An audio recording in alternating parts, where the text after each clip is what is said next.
Hi, this is Olivier de Rivière, and this is the second part of the video about music design and how you can improve your game with music design. The second part of the video starts with the part one of the presentation, which is the big misunderstanding. And you could see that there is two continents. One is for the composers, on one hand, and the developers on the other hand. But I think it's not very accurate. What would be very accurate would be more like this.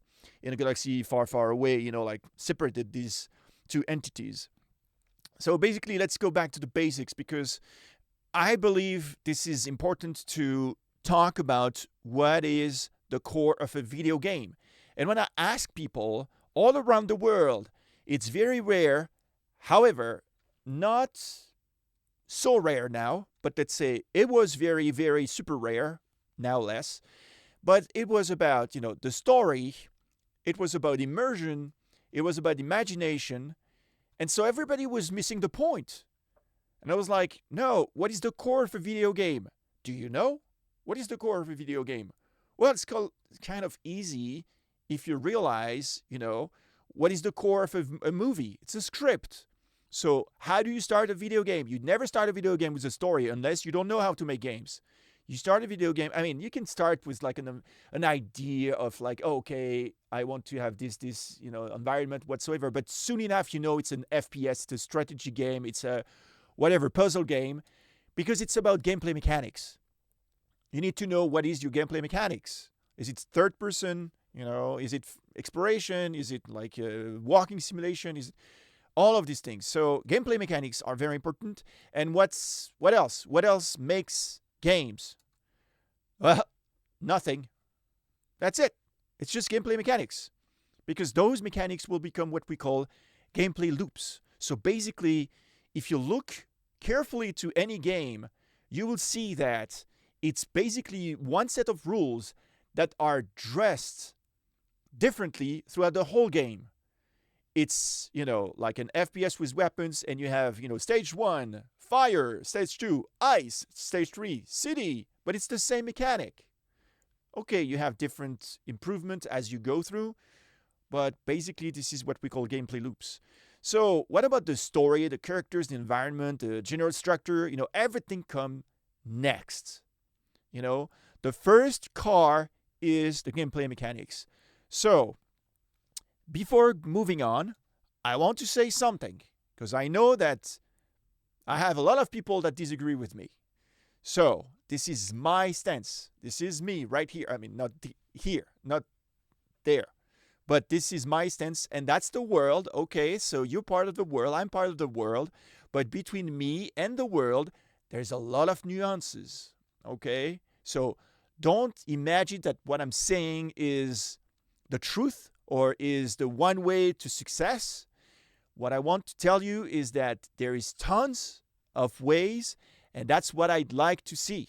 Not just one way, which is what we've been through. You'll see later. So this is me, and I'm super excited. Just going on a little bit more about games. Who directs games? You have the game designers, you have the creative directors, you have the game directors, okay? And are they musicians? Generally, no. And it's not a bad thing. It's difficult to talk to a creative director that will tell you that, I don't know, in C major, he wants to have a D sharp augmented Q, whatever. And you're like, what? It's weird. So it's fine, but it's always better to just talk about intentions, emotions, and not music to me. So do they know about music? They have taste. Yes, that's very important that they have taste, and you need to understand the taste of theirs. But they don't have much education, which once again is pretty good. Could be the same actually with composers. Some of us don't have much education, but Aphex Twin didn't have education. See what he's done. So it's not necessary at all. Depends what you want to do. So do they know about music in games? Well, yeah. I mean, they've been listening to some music because they've been playing some games like all of us, but they don't really attach. I mean, some of them have special sensitivity, but most of them they don't. which is not bad. I mean, we're here for the game, we're not here for music specifically. And lastly, do they know about music design? And this is when they're like, what? What are you talking about? So basically, this is sort of the graduation of how you can talk to them, because I would say that talking music with them is already something difficult. Talking about music design is like, ooh, the next level. So talk about the game. This is very important. And who deal with music in games? Once again, I need to put some grounds here for some people that don't know. So basically, you could say it's the composer. People would say, oh, they write music, like this. And the composers, do they know about games? Well, sometimes they do. Sometimes, Then do they understand a game designer? Do they understand the technology behind the games? Not really. They don't really understand the technology, the composers. I mean, most of them, of course. There are exceptions, and more of them. And, soon enough, hopefully, it will be the opposite. Because lastly, do they understand game designers talking about parameters to make that when you get enough orbs, you're channeling whatever state with an RTPC that will, these sort of things. So it's very unlikely that composers will know about these things. I mean, not only they wouldn't know about how we make games, but how we use tools to make music for games. So this is something that you need to be aware of when you're a developer or a composer. Like when you're a developer, you need to ask yourself, okay, who is the composer I'm hiring, I'll be working with? Because if he or she has a lot of knowledge into how we make games, the conversation will be completely different. It's not going to be better or worse. It's going to be different. So, of course, it's evolving, but it's very slow. I've been talking like this for more than 20 years, going to a lot of conferences, giving a lot of presentations, and the reception is very, very mild. I'm sorry to say this, but it's difficult to push composers to sort of like get their hands dirty. But when I say dirty, for me, it's clean. It's rather like, oh, okay, now it's clear. We can talk to developers. So I think it's moving in the right direction, but it's too slow. And I'm getting old. Please, ladies and gentlemen, let's have this happen before I die. Like more composers, like the majority.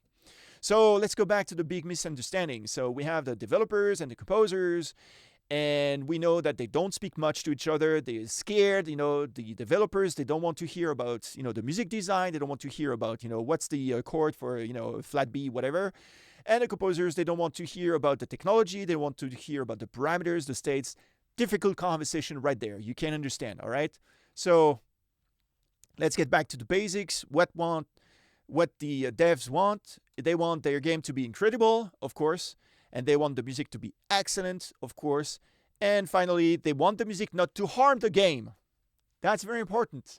And this is why, most of the time we have this sort of security threshold that, prevent music design to really flourish, in my view. Now, what composers want? They want to write the best music they can, of course. And they want the game to be great because, of course, if you're doing anybody that is working on a game wants the game to be great, but it's very difficult.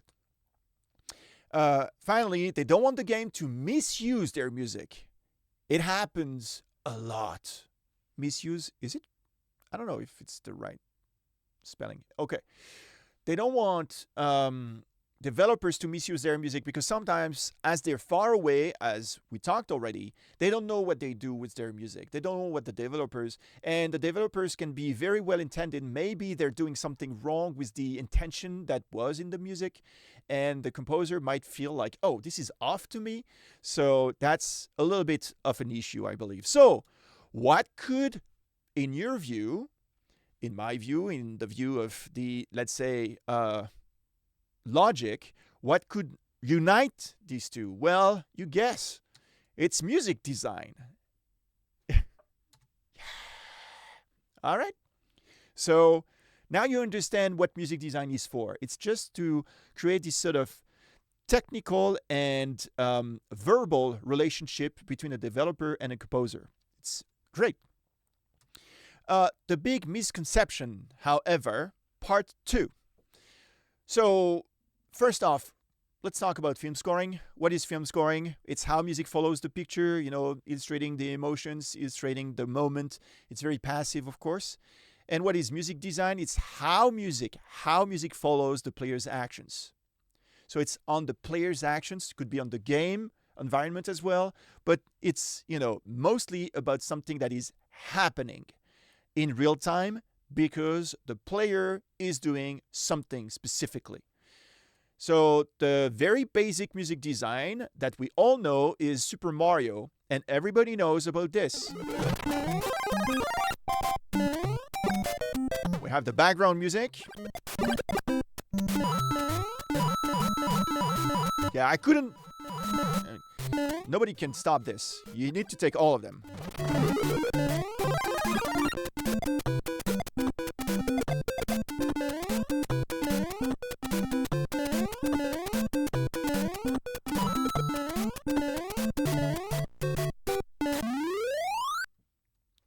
Oh my God! That was amazing. It's 1985, something like this. And we have the music that changes when you pick up the star that gives you a feeling of, oh, there's a change, but also exhilarating momentum. You're like, oh yeah, I'm invincible, and you're going through this. But then the music starts to switch back to the previous one, and then you're like, okay, I'm losing the ability, That's amazing. And that's 1985. All right? So, that's when music design was about 1 year old, maybe. And that was excellent. When you were running out of time, the music would accelerate. I mean, I cannot praise this enough. Now the years have passed. And we're in, well, at the time, it was 2022 when I did this conference now, I know. And music design is 37 years old. You want to have a look of the music design nowadays? Yeah? Well, that's the look.